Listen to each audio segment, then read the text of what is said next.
Muy bien, hermanos, buenas noches, Dios les bendiga.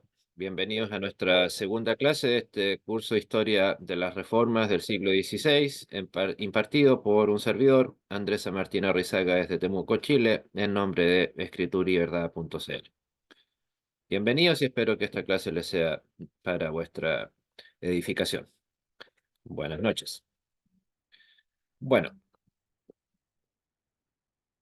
continuando con las temáticas que habíamos analizado la semana pasada, tenemos que hacernos obviamente las preguntas. ¿En qué contexto es que surgen las reformas? No es que no surgieron, por supuesto, en medio de la nada, sin una razón de ser, sino que hubo, como en todo proceso histórico, contextos en los cuales surgió todo esto y permitieron que en este caso la reforma tuviera éxito. El primer contexto, no digo que sea necesariamente el más importante, simplemente los estoy mencionando, es el contexto histórico. Estaba ya obviamente finalizando la llamada, bien o mal, Edad Media. Recordemos oficialmente, para efectos de estudio histórico, la Edad Media finalizó el 12 de octubre de 1492, la fecha en que Cristóbal Colón llegó y descubrió por parte de España eh, América, el continente americano. Bien sabemos que no se sabe con exactitud ni precisión a qué parte llegó, pero evidentemente fue alguna isla del Caribe. Pero hasta el día, obviamente cada país del Caribe se atribuye a haber sido ese lugar. República Dominicana, otros dicen que Tahití, eh, eh, Bahamas, si mal no me recuerdo. La verdad no estoy seguro, pero varios países se atribuyen a haber sido el lugar del anclaje de la Santa María cuando llegó Cris Colón con su gente. Pero eso, insisto, había sucedido apenas un par de años recién de nacido Martín Lutero. O sea, no es algo, digamos, que no se, que se pueda, que se deba omitir. Entonces, ya había unos nuevos aires, independientes si eran buenos o malos, aires de independencia, llamémoslo de nuevos bríos para la humanidad, supuestamente, digamos, analizándolo ahora desde la distancia, por cierto. También por parte de las autoridades políticas y religiosas, que obviamente la única autoridad religiosa en el mundo occidental era, obviamente, lamentablemente, el Vaticano.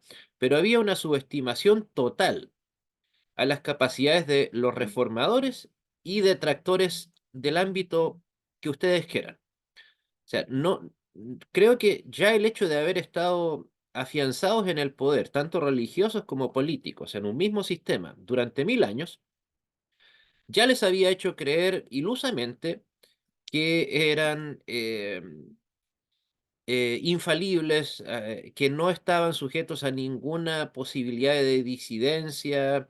En el caso de los religiosos ya se habían encargado de John Wycliffe, o perdón, de William Tyndale, de Juan Hus, Savonarola, eh, de todos los seguidores, detractores que habían de estos supuestos herejes. Por lo tanto, creo que, insisto, tanto en el mundo religioso, por supuesto el Vaticano y su Inquisición, así como también de los imperios que gobernaban aquella época, principalmente el Sacro Imperio Romano Germano y el Imperio Británico, ellos se creían incólumes, que era imposible que algún tipo de disidencia realmente tuviera algún tipo de éxito. Yo creo que, insisto, eso fue algo fundamental para que ellos creyeran que no iba a pasar nada, que daba igual quiénes aparecían, con qué preparación estaban. No, ellos ya como que se creían demasiado su propia narrativa. Entonces, insisto, subestimaron totalmente lo que podrían hacer sus detractores o disidentes. Y por lo tanto, no estaban preparados para que surgieran detractores em, digamos, realmente preparados. O sea, ellos, por eso, insisto, ahí tenemos el caso de Lutero y Calvino, dos altos intelectuales, que probablemente, claro, eran vistos con malos ojos, tal vez en el caso de Lutero por haber sido un alemán de Sajonia, un pobretón, digamos que no tenía ningún linaje, no esperaron que de Lutero podía surgir algo exitoso, de Calvino algo relativamente parecido, especialmente teniendo en cuenta que el Vaticano casi ha sido monopolizado por Italia en estos 1800 años. Por lo tanto, insisto, eso jugó un factor fundamental en el éxito de la llegada de la reforma.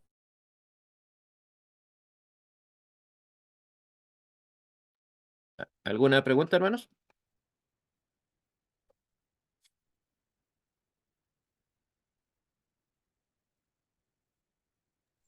No, Todo señor. claro para mí. Ok, Todo perfectamente claro. Muy clarito, gracias. ok. Y también a eso, como suele suceder también en todo movimiento disidente, había pésimos liderazgos en todas las instituciones, nuevamente, sociales, económicas, políticas y obviamente religiosas. O sea, en el caso de lo que nos compete ahora a nosotros de manera más directa, o sea, el tema religioso, los supuestos eh, cristianos del Vaticano, o sea, era una suerte de un ciego guiando a otro ciego, nada más. O sea, los papas, en la mayoría de ellos, basta con recordar el hecho de que casi todos eran miembros de un par de familias, los Borgia y de los Medici en Italia. O sea, ¿ustedes creen que simplemente es que toda una familia, caramba, que salió tan fortalecida espiritualmente y toda la familia estaba en oración, estudio del dogma católico, etcétera? No, por supuesto que no. Eso nos indica de inmediato que la mayor parte de los cargos que existían en aquella época eran cargos derechamente comprados, tanto, digamos, del bajo clero como del alto clero. Entonces, si no había un clérigo realmente preparado para afrontar a estos nuevos líderes, obviamente iban a fracasar, como fue el caso de lo que hizo el Vaticano. O sea, en el caso de los reyes también, o sea, esa es una dialéctica que continúa hasta incluso el siglo XX. Por ejemplo, si vienes en el otro lado de Europa, en Rusia, el imperio ruso, que ya estaba dominado por los Romanov, se sabe que la mitad, tal vez más, de los zares rusos, al momento de ascender al trono, cuando muchos sabían leer.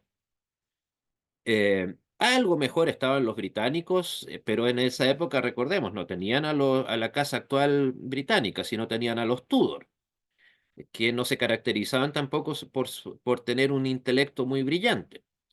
Eh, Insisto, entonces, de una u otra manera, tanto religiosos como políticos jugaban ese juego de un ciego guiando a otro ciego, nada más.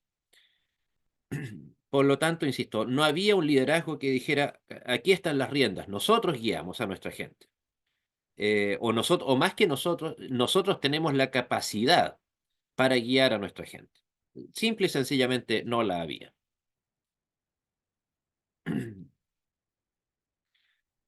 Respecto del mismo punto, también dentro del contexto, el Sacro Imperio Romano Germano estaba en su momento de mayor auge, tanto en lo económico como en lo político y en extensión territorial, lo cual no quiere decir que haya sido un imperio particularmente poderoso. O sea, recuerden, por eso es que sucumbió tan fácil a las divisiones que trajeron los luteranos en Alemania. O sea, en cosa de días, por decirlo de alguna manera, la mitad de Alemania se les había escapado y ya habían dejado de ser católicos para convertirse en piadosos luteranos.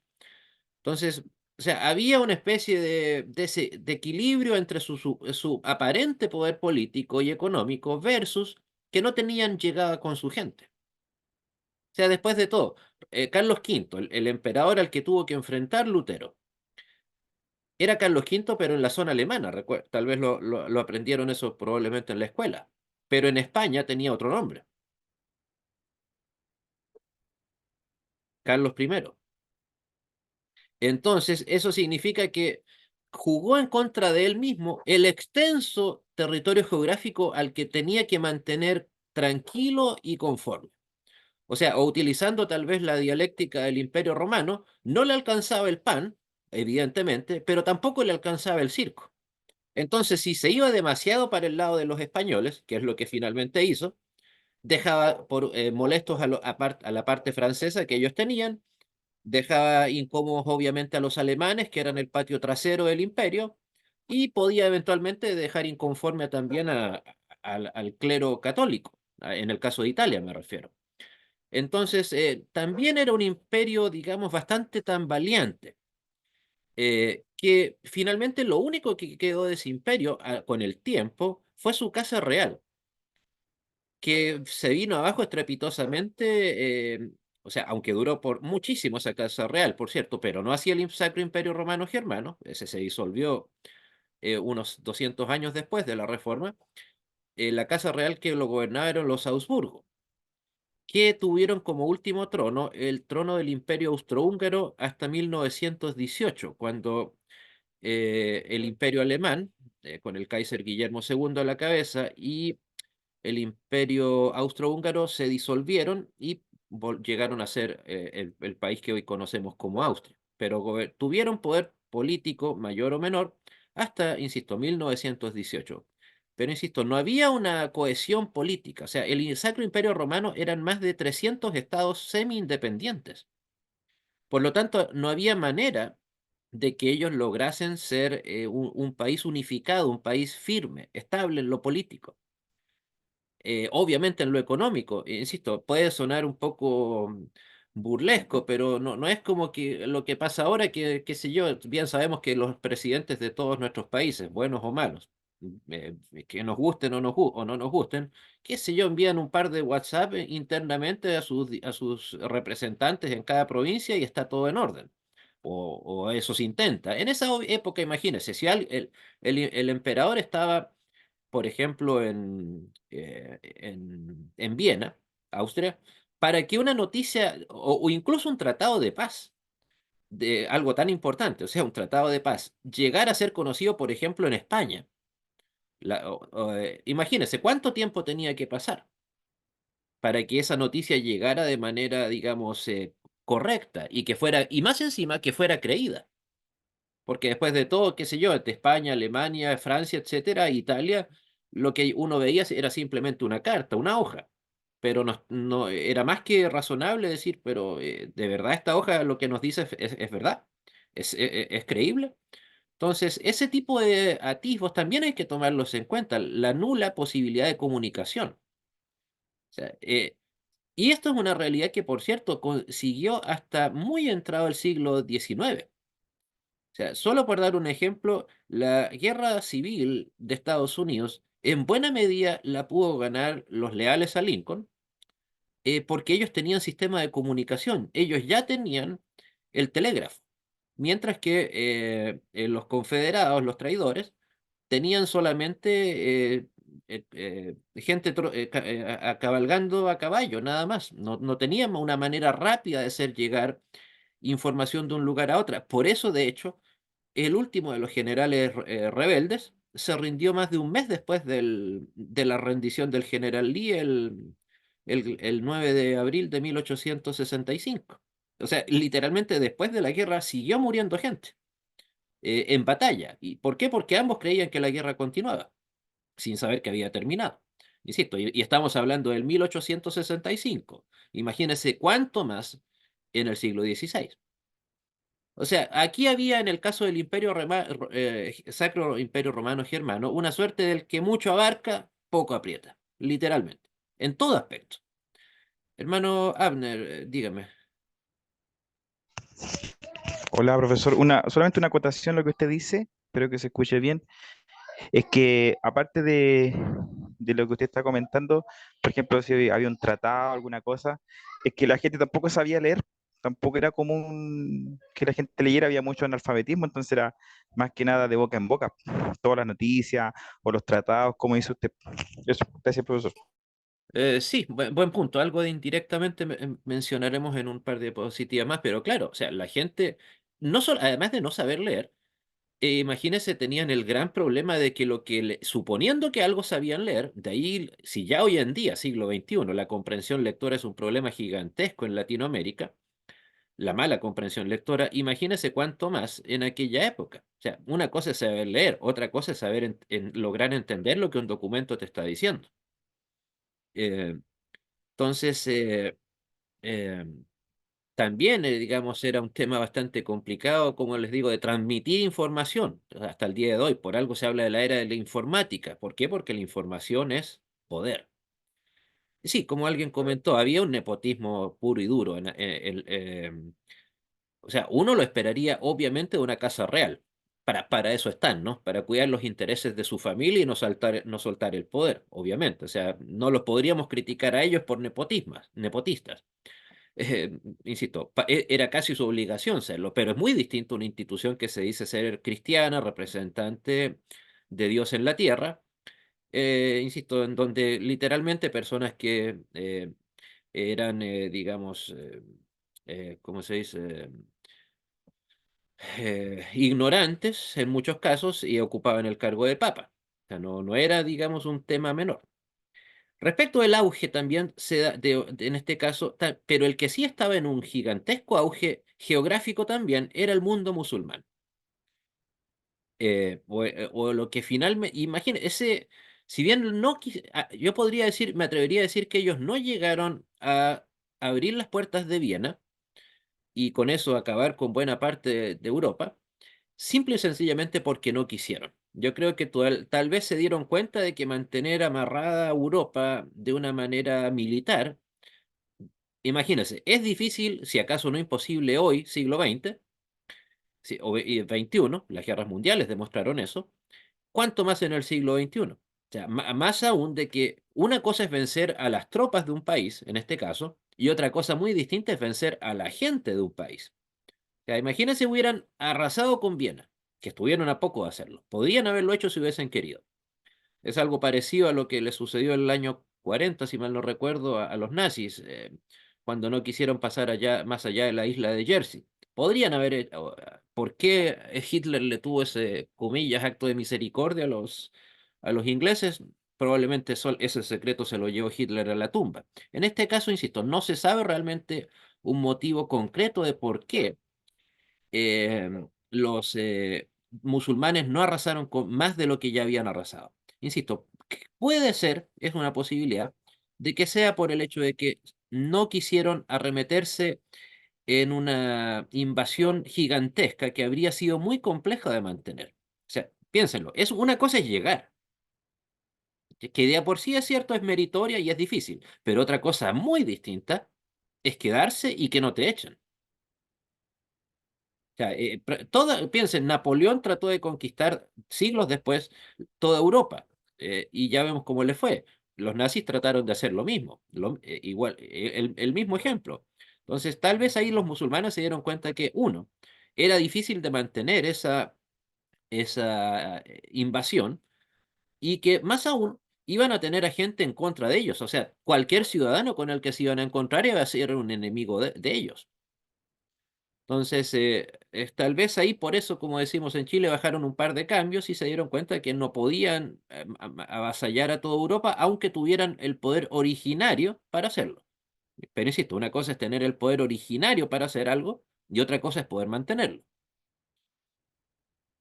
Y también, volviendo al aspecto netamente religioso, había una sobreestimación del alcance de la Iglesia Católica Apostólica Romana.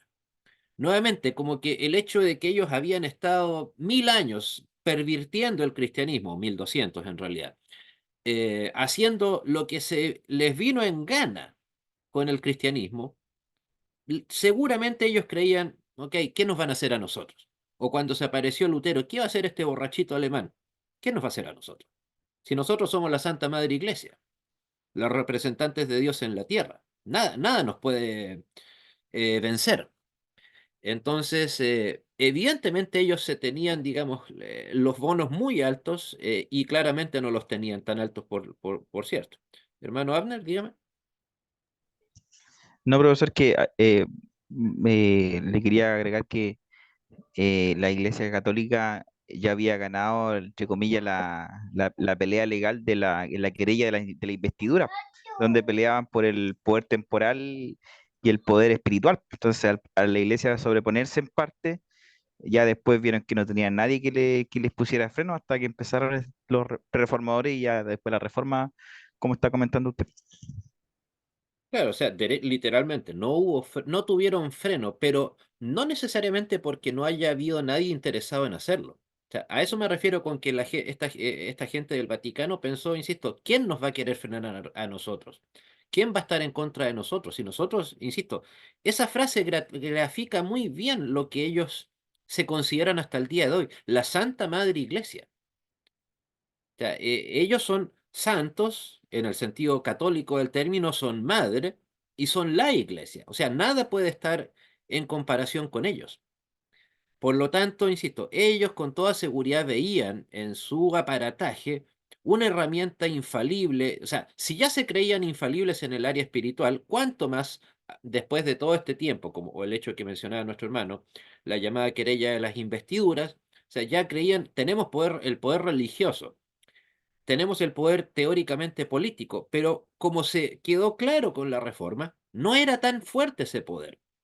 O sea, en cosa de un chasquido de dedos, perdieron Suecia, Noruega, Finlandia, Dinamarca, Holanda, posteriormente, buena parte de Alemania, Inglaterra. O sea, literalmente, si hubiera sido el poder de la gente, el del Vaticano tan fuerte sobre su gente, lo lógico es que los ingleses, cuando Enrique VIII ahí provocó el cisma, en 1500, en el ya muy adentrado el 1500, en un par de clases más veremos eso, la gente, si hubiera sido devota católica, habría dicho, bueno, no, yo me quedo con mi papa.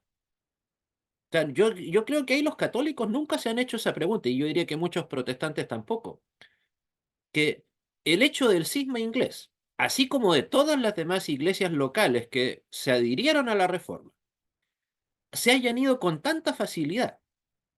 Quiere decir que la gente después de todo no era tan católica, no veía a la iglesia ni como tan santa, ni como tan madre, ni mucho menos como iglesia. La diferencia es que en este caso se encontraron con un Lutero, con un Calvino, con una casa real inglesa, con las casas reales del norte de Europa, que tuvieron la inteligencia de hacer buen provecho de todo esto. Pero insisto, ellos creían que no, su gente iba a estar sí o sí con ellos. Pero insisto, nadie se hace ese análisis de cómo se les fue tan fácil un tercio de su mundo. Y eso, si le sumamos a Francia, que era, digamos, aunque bueno, finalmente a los pobres hugonotes los mataron a todos, eh, pero eso nos mostró, digamos, que no era después de todo, ni siquiera en el ámbito espiritual, tan fuerte eh, la cercanía que tenía el Vaticano con su membresía. O sea, por ejemplo, incluso en el caso del luteranismo y Alemania. Hasta el día de hoy, la única zona católica, plenamente católica, que nunca adhirió al protestantismo fue Baviera o Bayern.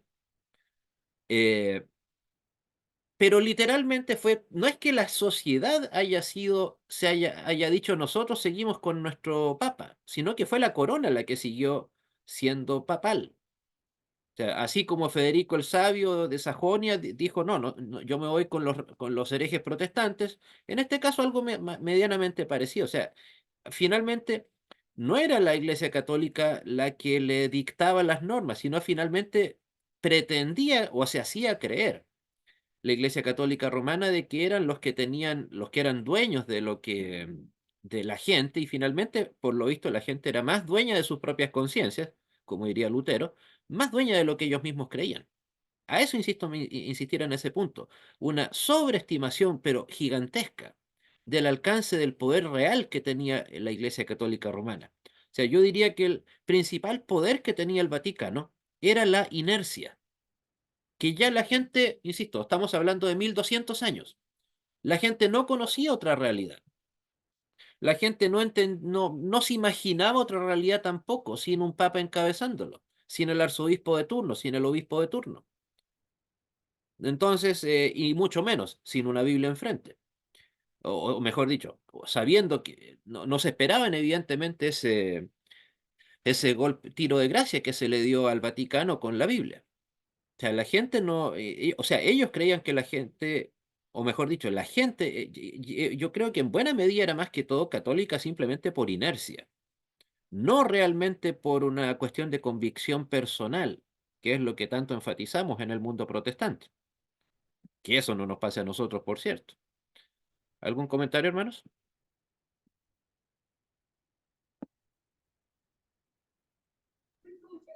Profesor, Sí,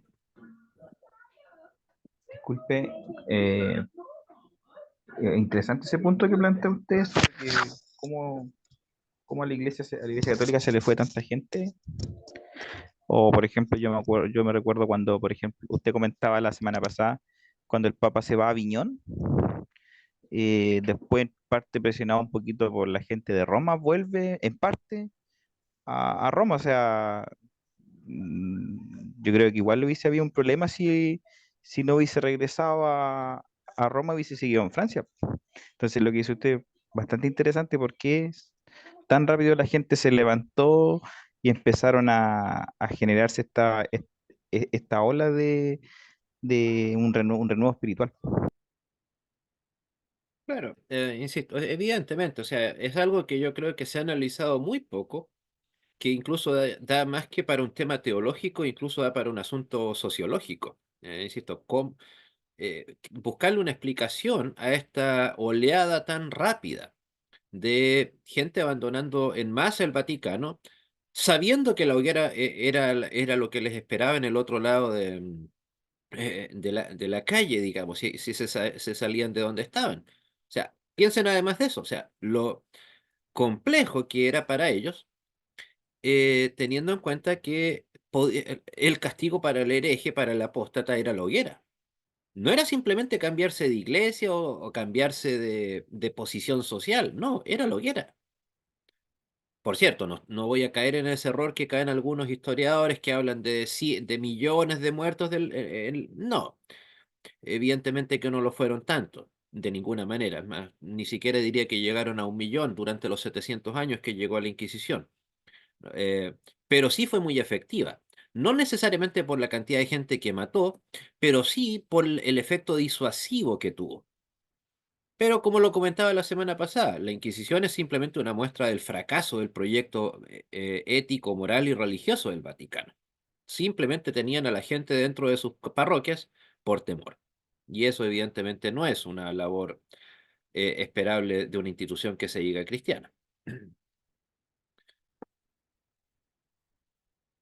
Bueno, ahí tenemos un mapa, una mezcla entre mapa moderno y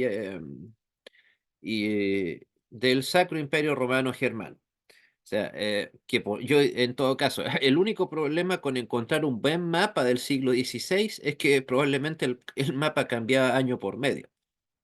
Probablemente el único país que no tenía esos cambios así tan radicales era Francia, el Reino de Francia, y el Reino Unido o Gran Bretaña en aquella época. Pero en realidad aquí lo que importa es especialmente lo que está en rojo, el Sacro Imperio Romano Germánico. O sea, imagínense, eso era, y además que tenía también su sucursal, por así decirlo, en España, sus colonias, por supuesto. eh, entonces, o sea, y más aún eso con la llegada de Carlos V como emperador de España. O sea, ahí España pasó a ser una provincia, indirectamente una provincia más del, eh, del Sacro Imperio Romano Germano. Todavía estaba, y bueno, ahí no se ve, pero el problema más grande que tenían ahí era que curiosamente tenían que enfrentar a los estados pontificios. O sea, ahí era un tema de bastante doble orden, o sea, doble orden. ¿A quién le tenían que seguir una primera lealtad los que vivían en Italia? Porque, por cierto, Italia no fue un país unificado recién hasta 1870. Ahí fue donde se le vino la debacle final al Vaticano cuando perdió los estados pontificios y se reunificó la Italia así como la conocemos, casi como la conocemos hasta el día de hoy. Pero Italia, al igual que Alemania, fue un país muy dividido en un reino tras otro, no, nunca fue un país muy cohesionado. O sea, Italia y Alemania en ese sentido, más que haber sido un país, eran un conjunto de reinos que los unía su cultura, su idioma, su historia, pero no eran, pese a toda la historia que hay detrás de, de, de un país como Alemania, insisto, Alemania también no llegó a ser un estado unificado que se llamara Alemania, con ese nombre tal cual, recién hasta el 18 de enero de 1871. Imagínense, o sea, cómo pueden cambiar las cosas. Y en realidad, si Alemania siguió siendo un país así de dividido, fue precisamente gracias a la Reforma. Pero imagínense, o sea, para lo que es Europa, un continente tan pequeño, imagínense, o sea, era dueño prácticamente de la mitad del Sacro Imperio Romano Germano. Si a eso le sumamos España, era dueño de prácticamente la mitad de Europa. Por lo tanto, mantener controlado, fiel, leal, etcétera, a, a toda esa gente era una labor no menor, si acaso no imposible. Y de hecho, el tiempo demostró que era una labor absolutamente imposible, porque nunca lo lograron, por cierto. Bueno, pasamos también en este caso al contexto cultural. Comenzaba a surgir, en apariencia al menos, lo que les gusta llamar a los pensadores modernos como el pensamiento independiente. O sea, que cada persona tenía al menos la intención o se consideraba capaz de pensar por sí mismo, sin un líder político o religioso que le dijera qué pensar. Pero esto, por cierto, hay que tener, lo vamos a ver en la diapositiva siguiente, pero, o sea, independiente en el sentido de que ya no estaban tan atados a lo que el Vaticano o el rey de turno les decía. Eh, pero eso, por supuesto, no se consolidó sino hasta después de las reformas. Por eso estoy, como digo, comenzaba a surgir. No digo que estaba ya tomando forma, sino que al menos la idea ya estaba. Ya habían habido algunos pensadores, o incluso antes, por cierto. Tomás de Aquino, el gran doctor de la Santa Madre Iglesia, él tenía ideas bastante disímiles con el católico moderno. Por ejemplo, el católico moderno, bien sabemos que para ellos es fundamental la Inmaculada Concepción de María, pero Santo Tomás de Aquino, el doctor de la Santa Madre Iglesia, no creía en la Inmaculada Concepción de María. Y eso está claramente escrito en su Suma Teológica, que podríamos decir es el texto teológico más importante de la historia. Y obviamente para el Vaticano mayor aún. ¿Por qué desautorizan a su propio doctor? Buena pregunta. Hermana Angélica, dígame. Buenas noches, hermanos. A mí me gustaría preguntarle, estoy súper atenta, y le quiero contar que desde las clases pasadas, esta semana he estado viendo un montón de videos para tratar de entender este contexto también, pero hay algo que tengo la tremenda inquietud de saber en qué momento, si Jesucristo nació, o sea, vivió su vida en Jerusalén, allá, cierto, todo lo que pasó, esto le pertenecía a ese territorio histórico. ¿En qué momento los romanos se agarraron de esto, de Jesús, y lo hicieron propio, hicieron su catolicismo? Eso fíjese que no lo logro de verdad entender. ¿En qué momento ellos se apropiaron de esto? Nadie más reclamó en el mundo. ¿Por qué los romanos? Eso me encantaría si nos pueda, por favor. Hablarles de una, Necesito entender.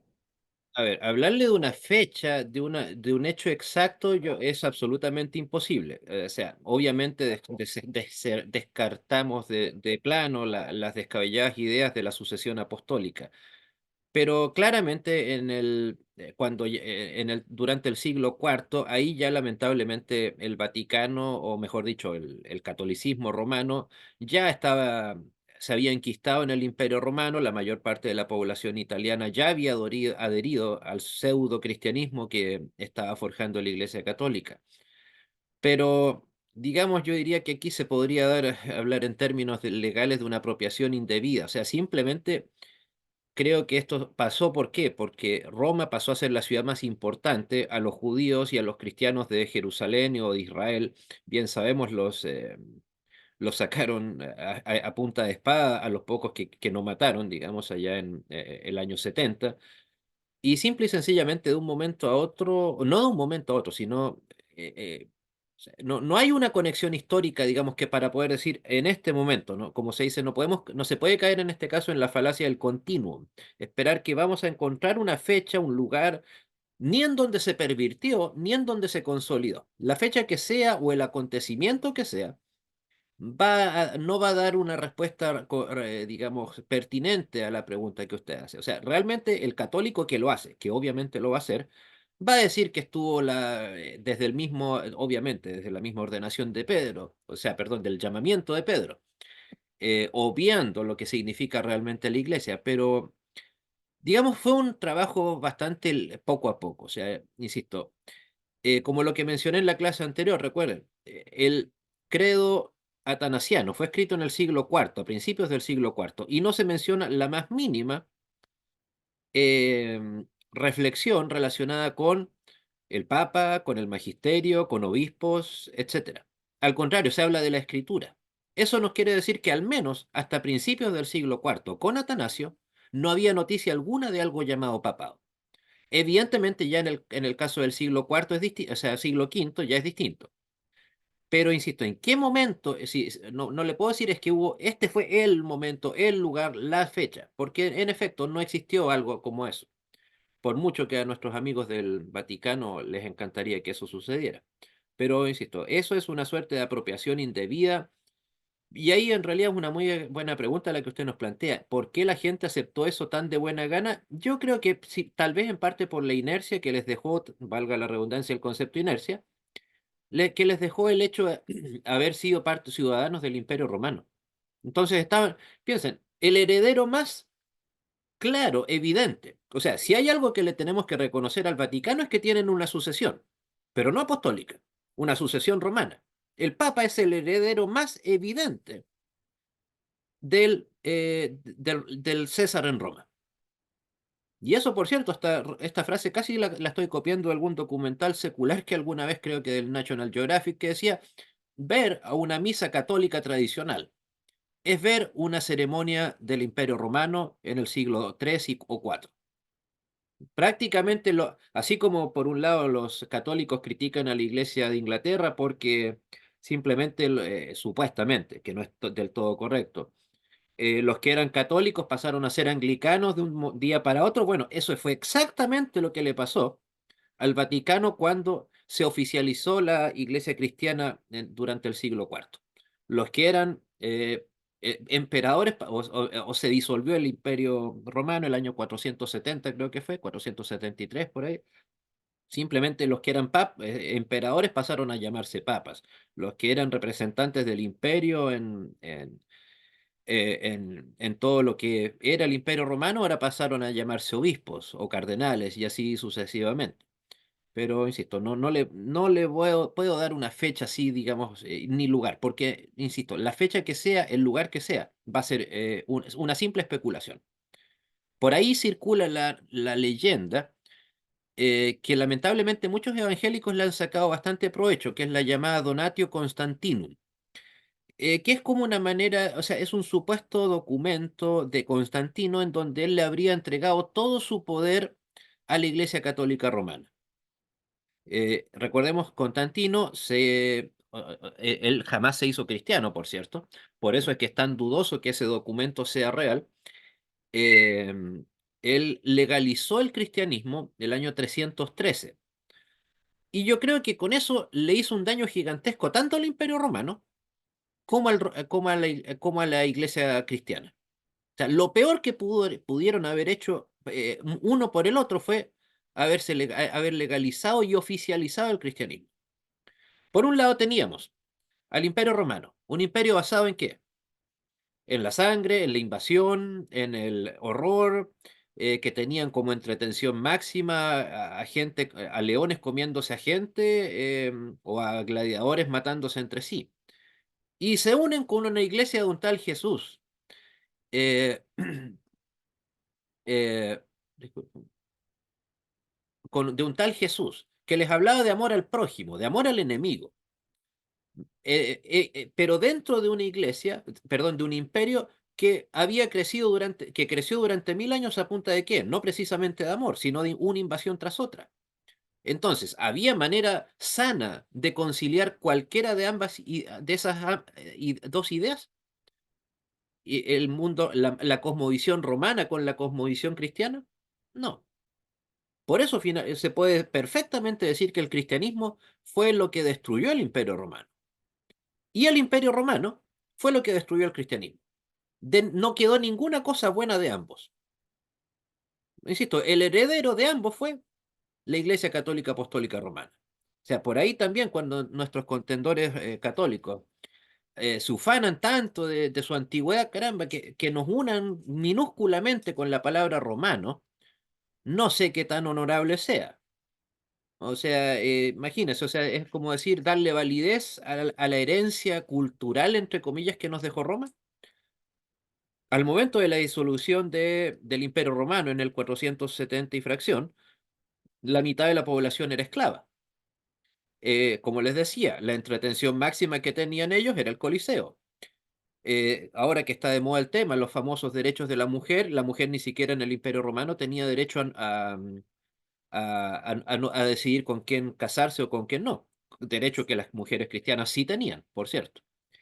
Y esa manera de ver el mundo tan desquiciada que tenían los romanos y pretender que eso podía unirse con el cristianismo era totalmente absurdo y a su vez iluso. Y de hecho, lamentablemente no sucedió. Eso fue exactamente lo que sucedió. No hubo una no hubo una simbiosis, sino una mutua destrucción entre ambas ideologías. Y bueno, ok. También, continuando con el punto, aquí algo que ayudó mucho a promover las ideas distintas, está el hecho de que se inventó la llamada la imprenta, perdón, pero con caracteres móviles por Gutenberg, y que llevó a que la primera Biblia se imprimiera de esa manera en el 1452.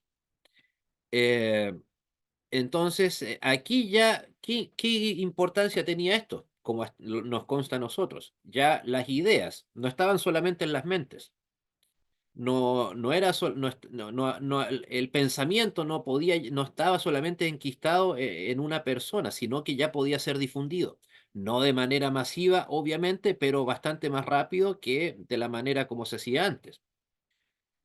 O sea, no digo que hayan pasado del cielo a la tierra, pero sí aumentó de manera significativa la difusión de cualquier tipo de literatura. O sea, prácticamente, y más aún en Alemania, esto fue realmente un regalo, una bendición de Dios para Lutero y sus seguidores que tuvieron ahí de primera mano la imprenta. Recuerden, las famosas 95 tesis, con toda la polémica que existe sobre ellas, se difundieron no por la pluma de Lutero. Lutero no tuvo absolutamente nada que ver en la difusión de las 95 tesis.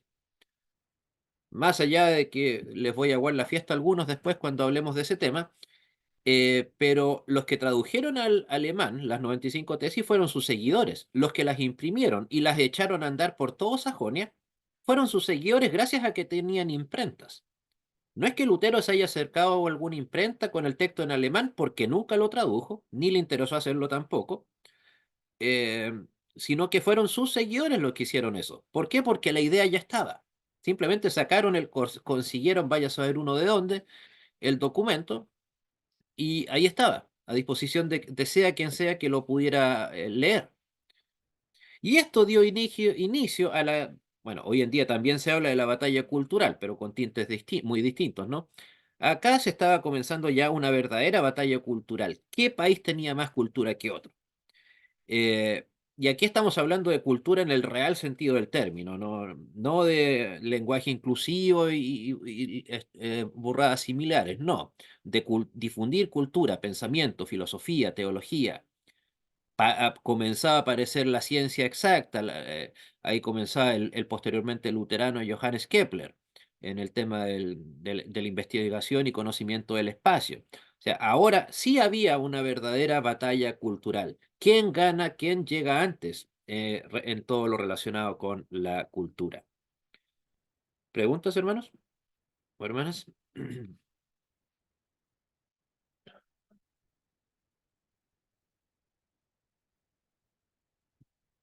Ok, bueno.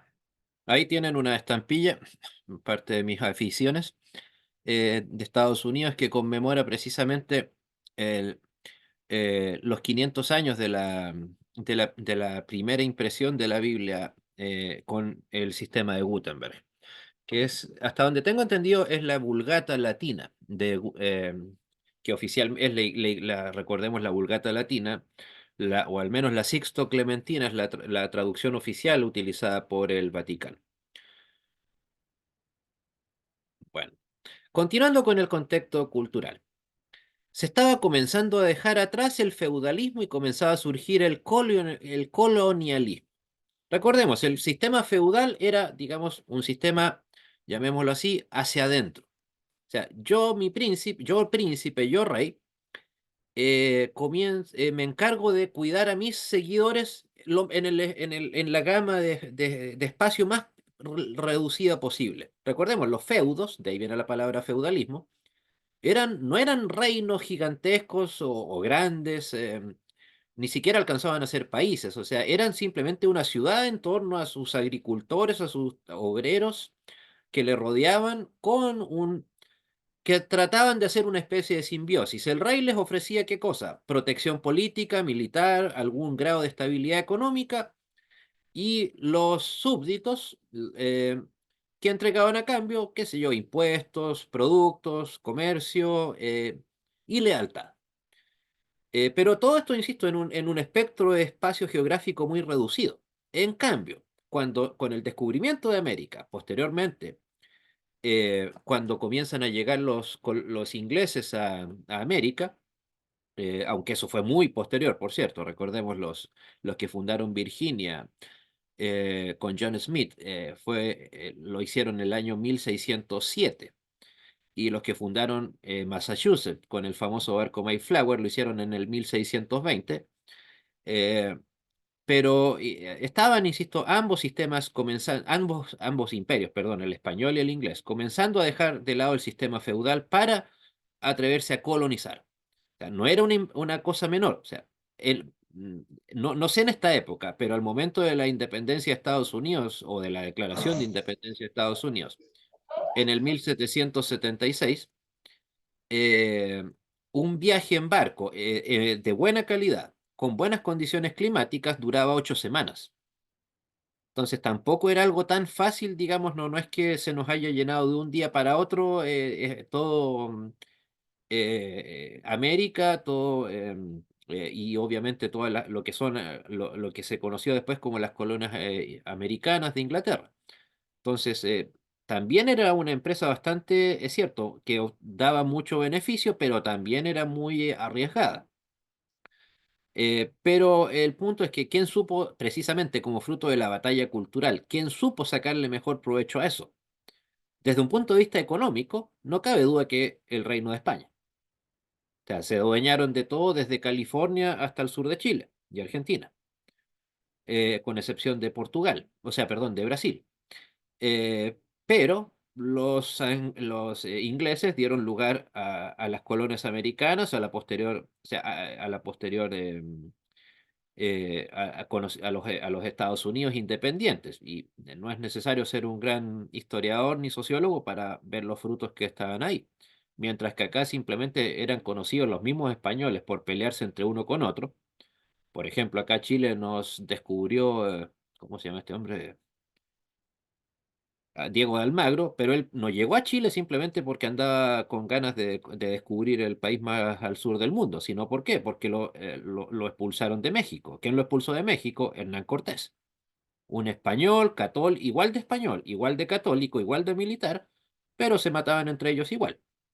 En cambio, los ingleses fueron mucho más astutos y todas sus empresas de colonización, que además que tenían un brío cristiano, especialmente la de Massachusetts y todos los países de Nueva Inglaterra, la hicieron de manera conjunta. Insisto, todos los grandes colonizadores españoles fueron empresas personales, privadas, autorizadas por el rey de España o reina. En cambio, la gente que llegó en nombre de la corona británica, llegaba, en efecto, en nombre de la corona británica, no a ser una empresa propia, y por lo tanto hacer su propio negocio. Entonces, por eso las colonias americanas desde un principio fueron bastante más unidas y además bastante más cultas. No es necesario, insisto, adentrarme en mucho detalle al respecto, pero piensa en las colonias americanas cuando se independizaron, o se declararon independientes, perdón, en 1776, eran apenas 3,5 millones de personas. Pero entre ellos tenían a George Washington, a Thomas Jefferson, a James Madison, o al más importante de todos, John Adams. ¿Y qué teníamos nosotros? Cuando nos comenzamos a independizar acá en Latinoamérica. Simplemente a ex militares de poca monta que fueron populares, pero ninguno de los llamados padres fundadores de Latinoamérica, desde México hasta Chile, se caracterizaban por ser hartos intelectuales. Para nada. Estaban lejos de serlo. Tal vez una que otra excepción habrá habido por ahí, pero no era la regla. En cambio, en las colonias americanas fue exactamente todo lo contrario. Es más, solo como un breve paréntesis, ¿qué fue lo primero prácticamente que hicieron los colonos del Mayflower? Fundar Harvard, la Universidad de Harvard, fundada por el pastor puritano congregacionista John Harvard. En cambio, ¿qué es lo que primero que vinieron? O sea, ¿qué vinieron? O mejor dicho, para resumirlo así, la diferencia cultural entre el mundo anglosajón que llegó a América es que ellos vinieron a hacer riqueza versus la colonización española que vino a qué? A obtener, a sacar riqueza. Ellos llegaron a trabajar. Los conquistadores españoles, por ser en su mayoría militares, simplemente vinieron a conquistar. Insisto, podría decirse que la diferencia es esa, que los españoles fueron conquistadores versus los anglosajones que fueron colonizadores. O sea, los que llegaron en el Mayflower claramente no eran hombres de armas. Versus los que llegaron a América, eran todos militares, casi sin excepción. Hermano Abner, dígame. Profesor, en este tema, a lo mejor no sé si tiene que ver, pero veremos en algún momento las influencias culturales, en este caso de Estados Unidos con la ilustración escocesa y nosotros como latinoamericanos con la ilustración francesa, que se nota ahí claramente una diferencia entre unos y otros, porque como dice usted, llegaron allá, hicieron universidades, hicieron colonia, vinieron a trabajar, muchos arrancaban por un tema de libertad de conciencia para poder ejercer su fe libremente. Los que venían para acá eran católicos, pero sin ninguna convicción. ¿Lo veremos en algún momento? Sí, en la parte final del curso, de hecho. A modo de taller, porque como no trata una parte puntual específica de la historia, entonces lo trataré como una temática aparte. Insisto, o sea, hasta en eso se pudo ver los frutos de la cosmovisión protestante en cualquiera de sus expresiones. O sea, insisto, aunque le duela a nuestros amigos y compatriotas católicos, según sea el país donde estemos, no se puede comparar ambos procesos colonizatorios, ya sea por sus orígenes como por sus consecuencias. Bueno, entonces, ahora nos es pertinente la pregunta, ¿por qué las reformas tuvieron éxito y las disidencias anteriores no la tuvieron? Bueno, algo de eso hemos mencionado en lo que ya va de la clase. Uno, factores políticos. O sea, no había un poder tan unido como se nos pretendía creer. O los lugares en donde surgieron estas disidencias previas, como las que mencioné en la clase anterior, John Hoss, Savonarola, tenían, digamos, al mundo católico encima. Acá, en cambio, el poder ya estaba un poco más disuelto. No había, digamos, una inquisición tan encima persiguiendo a los herejes. O también ya el poder político no estaba tan fuerte, tan arraigado en la gente y por lo tanto al surgir líderes nacionales como Lutero en Alemania, posteriormente en Suiza, primero estuvo Zwinglio, ya era más fácil que la gente se acercara a ellos. También factores económicos, por muy secular que parezca el concepto, pero también los reformadores tuvieron apoyo económico que los pre-reformadores no tuvieron. O sea, pese a que eran igualmente intelectuales, tanto o más que los reformadores que lograron éxito, pero eran, digamos, gente que tuvo apoyo económico por parte del poder político. Y a eso lo uno con el punto, los factores sociales. O sea, que la gente tomó más masivamente partido en favor de los reformadores. O sea, o al menos, o tal vez, no necesariamente en porcentaje, pero la diferencia es que ahora la gente se atrevió a decirlo en voz alta. Juan Jos, cuando lo mandaron a la hoguera en el 1300, tenía muchos seguidores, pero como lo decíamos hace un rato, por el tema de la inercia, el temor, la Inquisición o el fuego de la Inquisición funcionando como caldera abierta, también, o sea, la gente no se atrevía en buen castellano. Y eso, por eso, la sociedad, en cambio, ahora estaba mucho más preparada, si lo queremos decir, de un punto de vista cristiano, para que una reforma cualquiera tuviera éxito. Eh, También, el factor geográfico. Por ejemplo, ¿por qué el último país, creen ustedes, al donde se adhirió la reforma fue Inglaterra? Y no fue Alemania, por ejemplo. No solo más allá de Lutero o no. ¿Por qué? Porque pudo tener éxito. Basta de volver al mapa. Alemania es un país sin mayores accidentes geográficos. Entonces, si usted quiere traspasar la idea desde la ciudad A a la ciudad B, simplemente camina y va. En cambio, es muy distinto traspasar esas ideas atravesando el Canal de la Mancha o llevándolas queriendo llevarlas a España desde Francia, atravesando los Alpes, ¿cómo se llaman? Los Alpes que separan Francia con España, Pirineos creo que son. O sea, hay una cadena montañosa bastante grande. No será la cordillera de los Andes, pero en aquella época cruzar una cordillera era un buen trabajo para cualquiera. Entonces, al ser Inglaterra una isla, al ser Italia una península, España otra península, o sea, algún grado de dificultad había en que las ideas pasaran de un lado a otro. En cambio, en Alemania, eso no era un problema. La división entre un reino y otro era simplemente un río o un camino y nada más. O sea, hasta el día de hoy, de hecho. La mayor parte de los Länders alemanes, las provincias alemanas, están delimitadas incluso después de que se repartieron Alemania entre los aliados después de la Segunda Guerra Mundial, delimitaciones por ríos. No, o sea, por lo tanto, no era que no había que hacer un esfuerzo geográfico gigantesco para pasar con ideas nuevas de un país a otro. Como sí lo había que hacer insisto, por eso llegó en parte eh, la, la, la, la reforma a Inglaterra, después que a Francia, después que a Suiza, etcétera. Obviamente a Alemania. ¿Por qué? Pues insisto, era muy distinto traspasar ideas de un país a otro.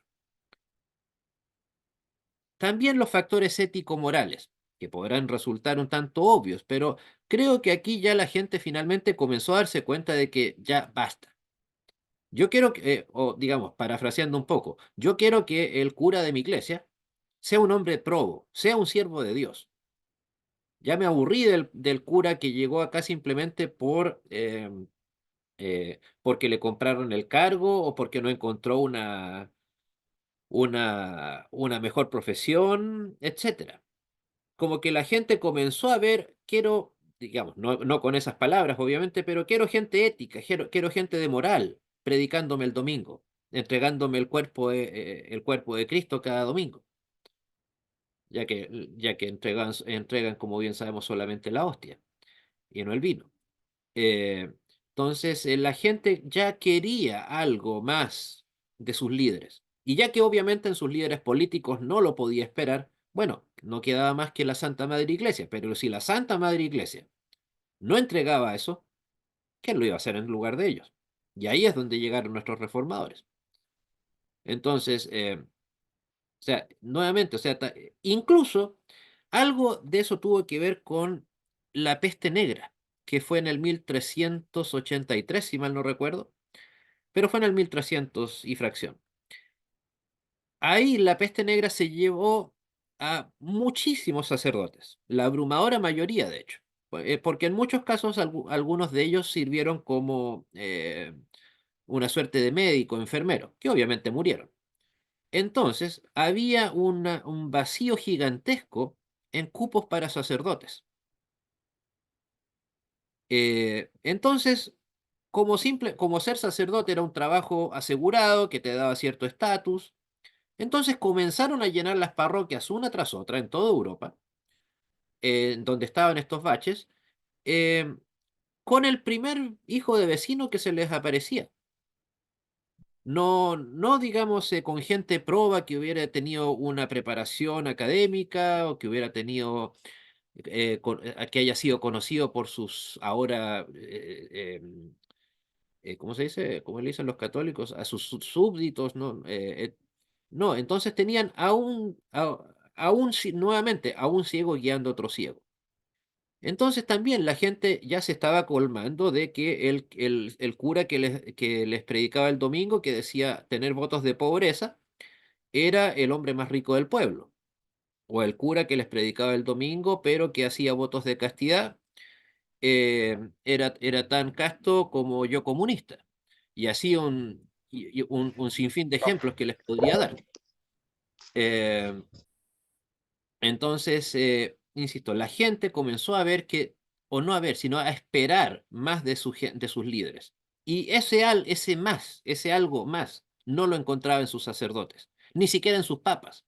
O sea, el papa, algo diremos de eso, el papa que excomulgó a Lutero, León X, era, casi, ya que le gustaba tanto cazar jabalíes, parecería que él se mimetizó con ellos, porque era derechamente un cerdo.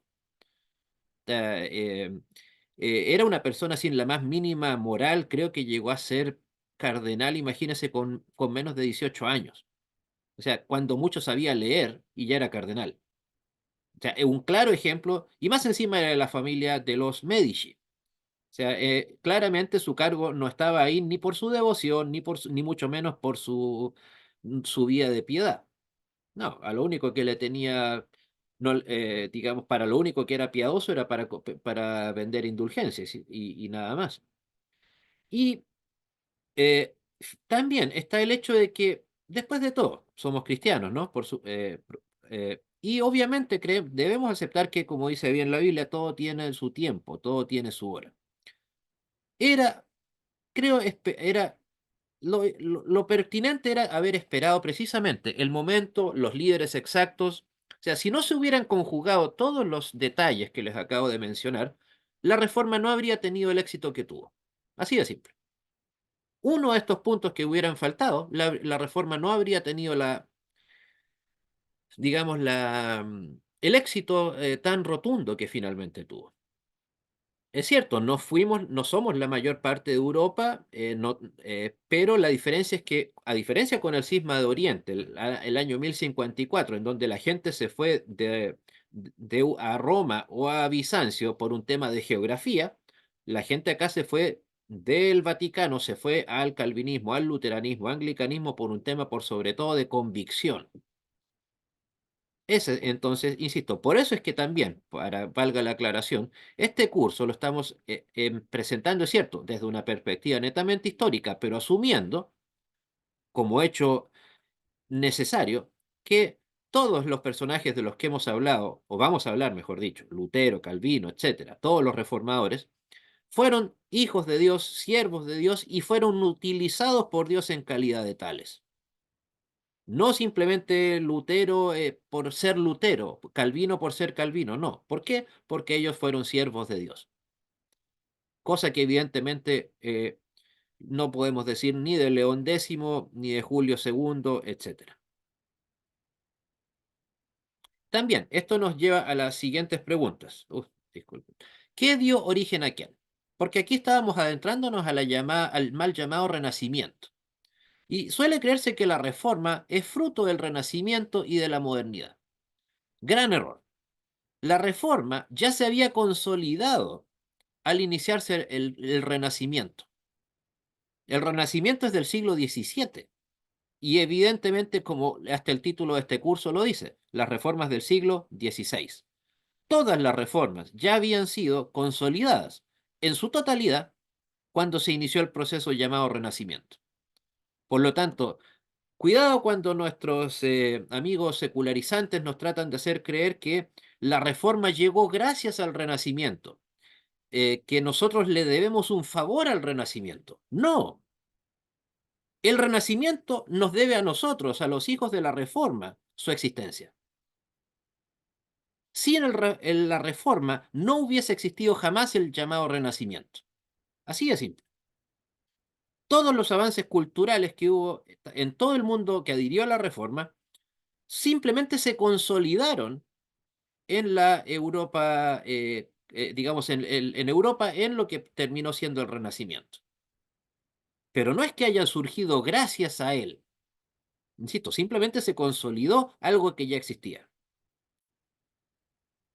Entonces, insisto, al iniciarse, y más aún, al iniciarse las reformas, o sea, entendamos en el caso de Lutero, al 1521, no había ni el más mínimo atisbo de renacimiento, de pensamiento independiente, hacía de manera a gran escala. No, no era ni siquiera una idea todavía. También hay que recordar que la diversidad religiosa abrió las puertas al Renacimiento y a todas otras sanas diversidades, por cierto. Hoy en día que esa palabra diversidad está tan manoseada. Cito, literalmente podemos decir sin temor a equivocarnos, la Reforma fue la que le dio espacio al Renacimiento, no al revés. En parte porque la gente se dio cuenta que podía ya pensar por sí misma, sin la venia previa de su papa, de su rey, etc. O sea, eso es algo que, insisto, la gente no sabe sopesar o no ha querido sopesar, más aún en el mundo católico en el que vivimos acá en América, de que ese pensamiento independiente llegó gracias a la Reforma. Y también algo que rescató en primera instancia Lutero, y que nuevamente consolidaron los demás reformadores, la importantísima doctrina del sacerdocio universal de los creyentes y el libre examen de las Escrituras. Ese tema, sé que es muy polémico, el del libre examen de las Escrituras, que incluso me ha significado tener que tragarme unos cuantos insultos, pero como lo planteo acá en la siguiente diapositiva, ¿qué vamos a preferir como cristianos? ¿Libertad u opresión por miedo a equivocarnos? Al momento, en este caso, de escudriñar las Escrituras. Es cierto, alguien me acusaba, pero es que si no nos apegamos a las palabras que nos dijeron los padres de la iglesia para interpretar la Biblia o los grandes textos de la antigüedad, etcétera, cada uno va a pensar lo que a él se le frunce. Sí, es verdad, puede pasar eso. Pero insisto, ¿a costa de qué? ¿A costa de oprimir a nuestra membresía? Insisto, solamente, en el fondo, al hacer eso, simplemente caeríamos en el mismo error que tanto le criticamos a Roma. O sea, valga ya varios que me conocen ya han escuchado de esa anécdota, pero me recuerda un poco a lo que sucedió con las Biblias de estudio, que espero aquí no me apedreen cuál Esteban, pero originalmente eso pasó porque recuerdo que cuando le mostré a mi amado y recordado abuelo, pastor de su iglesia, que había comprado una Biblia, una Reina Valera 95, edición de estudio. Y la verdad que a mi abuelo le molestó muchísimo que tuviera una Biblia de estudio. Él no entendía no entendió, porque no, ya estaba desconectado del mundo, digamos, en aquella época, de que yo la tenía por ser una traducción bíblica nueva. No me interesaba que fuera de estudio o no.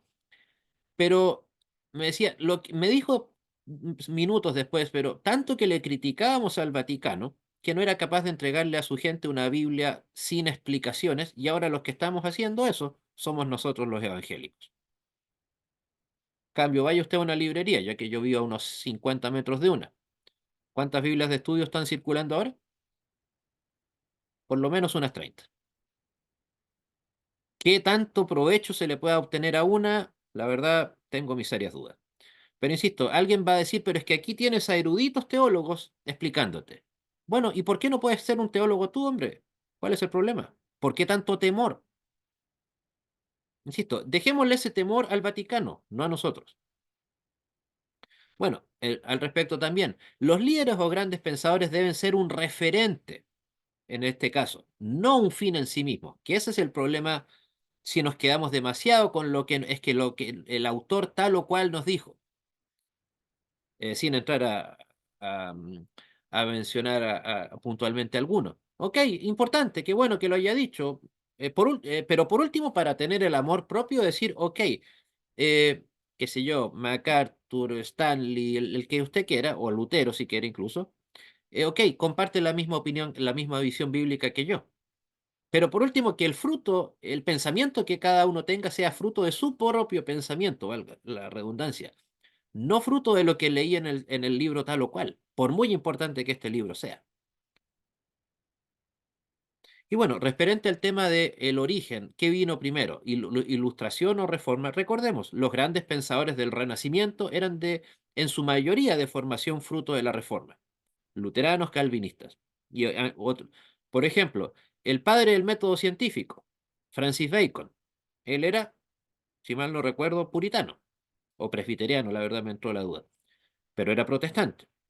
Eh, John Locke, también, el famoso filósofo inglés, que básicamente es el ideólogo del sistema político democrático, padre del liberalismo, del sano liberalismo, por cierto, devoto anglicano. Sus libros, especialmente el ensayo sobre el entendimiento humano, hay que literalmente leerlo con una Biblia en la mano, porque la cantidad de justificaciones bíblicas que él da a su pensamiento son de asientos. Eh, ¿Cuál otro podría ser? Gottfried Leibniz, el pensador alemán, luterano también devoto. En su libro Discurso de Metafísica, que es como su versión del discurso del método que escribió Descartes. Eh, David Hume, por cierto, no, él era ateo, lamentablemente, pero no dejaba de valorar el pensamiento cristiano, por cierto. Él era de convicción atea, pero él veía en la Reforma precisamente el puente para que se iniciara el pensamiento independiente. Insisto, Leibniz, también, ese libro también, él demuestra ahí ser un devoto luterano. O el ejemplo que les daba mención hace un rato, Johannes Kepler, también devoto luterano. Y así la lista, insisto, no es necesario entrar a hacer un gran análisis, basta con googlear un poco y van a poder ver cuántos de los grandes pensadores del Renacimiento eran católicos y españoles. Me atrevería a decir que ninguno. En cambio, ¿cuántos de ellos eran luteranos y alemanes? Muchísimos. ¿Cuántos de ellos eran suizos y calvinistas o anglosajones y escoceses, anglicanos o presbiterianos? Otros tantos también. Cosa que, insisto, el mundo católico no puede, cartas que el mundo católico de ninguna manera puede mostrar. Entonces, finalmente, siendo así, ¿eran necesarias las reformas de la iglesia? Totalmente sí. Pero, ¿eran inevitables las reformas? No. No sé por qué a veces cuando uno estas dos palabras suele haber mucho malentendido. No, no eran, claro, podían evitarse. El Vaticano tenía todo lo necesario para haberlas evitado, pero fue su contumacia, su abyección, la que no hizo que ellos llevaran a cabo la reforma y el que la reforma la trajeran los herejes de afuera. Es más, piénsenlo, pudieron haber evitado, qué sé yo, habiendo adaptado ciertas cosas al pensamiento que les estaba presentando Lutero en Alemania originalmente. O sea, incluso, es cierto, no fue una cuestión tan minimalista el hecho de de la reforma en Inglaterra, solamente reducirlo todo al matrimonio de Enrique VIII con Ana Bolena. No, hubo muchos factores más, culturales inclusive, sociológicos. Pero, o sea, no piensen en lo hipócrita que resulta que el Vaticano niega un divorcio en esa época.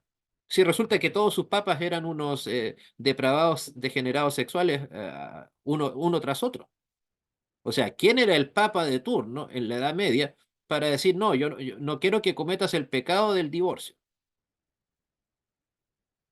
O sea, no digo que haya que fomentarlo, no se trata de eso. Me refiero al hecho de que ¿quiénes era el Vaticano para dar clases de moral o de sana praxis a cualquier otra persona? Pero nuevamente, ellos probablemente, no probablemente, con seguridad se consideraban con la altura moral para criticar a cualquier disidente, en este caso incluso un rey. Por lo tanto, la reforma no era inevitable. La reforma perfectamente el Vaticano la podría haber evitado sin un solo disidente, habiéndose reformados ellos mismos. Es como que a nosotros nos preguntáramos una diabetes a causa del excesivo consumo de azúcar. ¿Es necesaria? No necesariamente. ¿Podía haberse evitado? De todas maneras. ¿Cómo? Simplemente no comiendo azúcar. Y bueno, cuidándose, entre otras cosas. Y eso fue exactamente lo que le sucedió a nuestros nunca bien ponderados amigos del Vaticano. Muy bien, espacio para preguntas, comentarios, quejas. Ahí para que no me tilden de ser anticalvinista, y uní 3 sellos postales, recuerden, uno alemán conmemorando el aniversario de la muerte de Lutero, uno de la provincia alemana del Sarre, con Lutero y Calvino, ¿no? Y otro con Calvino recordando los 500 años de su nacimiento. ¿Preguntas, hermanos? O si no las pueden decir, escríbanla. Yo por lo menos agradecerle este curso, está ayudando a pensar distinto y a mirarnos nosotros los hijos de Dios con una historia. O sea, no, a mí me ha gustado mucho este curso, todo lo que estoy aprendiendo, que hayan habido factores políticos, factores sociales, factores económicos, considerando para esto, eso en realidad no se me hubiera ocurrido pensar antes. Así que lo he encontrado muy bueno, estoy súper atenta, hermano Andrés. Gracias. Gracias.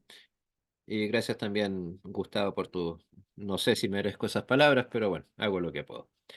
Profesor, Sí, diga, creo hable. que eh, a su juicio, en relación a lo que hemos visto, los niveles de,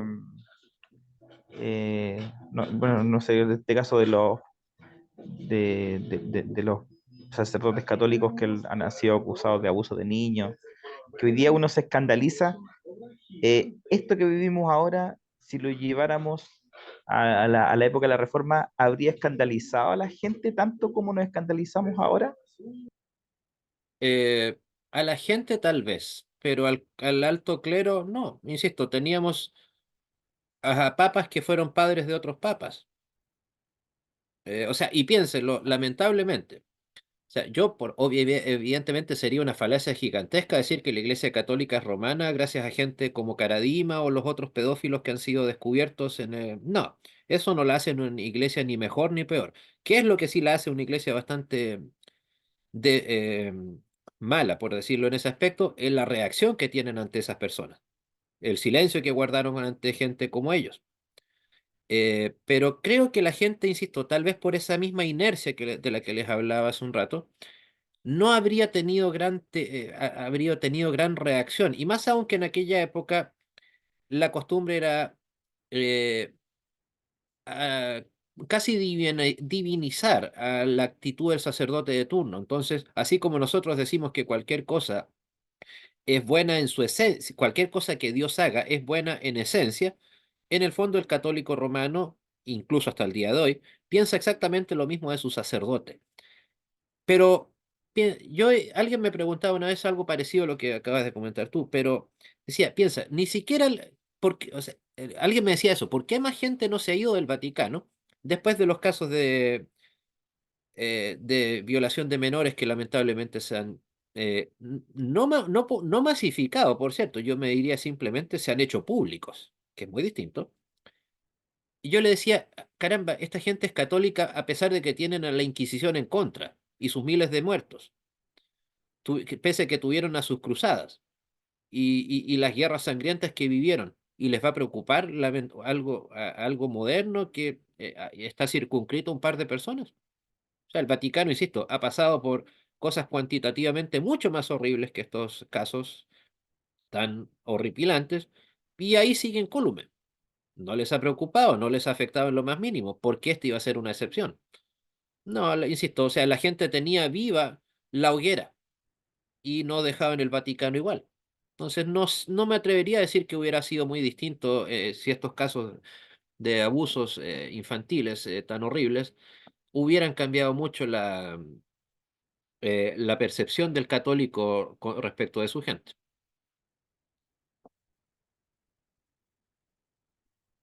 ¿Algún otro comentario o pregunta?